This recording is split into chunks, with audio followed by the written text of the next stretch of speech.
এটা হচ্ছে সাইফুদ্দিনের verified Facebook page, বুঝছেন নি? যেটা আমি এখন দেখামু সেটা একটু ক্লিয়ার করে যদি দেখে, আসলে এখানে ক্লিয়ার করে যে আপনাদেরকে যে ক্লিয়ার করে দেখা, এটা হচ্ছে সাইফুদ্দিনের ভেরিফাইড পেজ।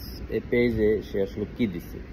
এই পেজে সে বাংলাদেশ দলের যে দলটা গঠন হয়েছে, ঘোষণা হয়েছে, ছবিটা দিছে, দিয়া সেখানে লেখছে শুভকামনা বাংলাদেশ দলের জন্য। সো এখন আমার আসলে চোখে যে জিনিসটা পড়লো, আপনাদের চোখে পড়ছে কিনা জানি না, এখানে আসলে একদিন পর আমি দেখতেছি এখানে যে রিয়েক্ট পড়ছে এখানে আসলে 2,03,000 রিয়েক্ট। ঠিক আছে, এখানে তার মধ্যে আমি একটা জিনিস খেয়াল করলাম, 95,000 রিয়েক্ট পড়ছে স্যাড রিয়েক্ট, আর 50,000 পড়ছে লাইক, 49,000 পড়ছে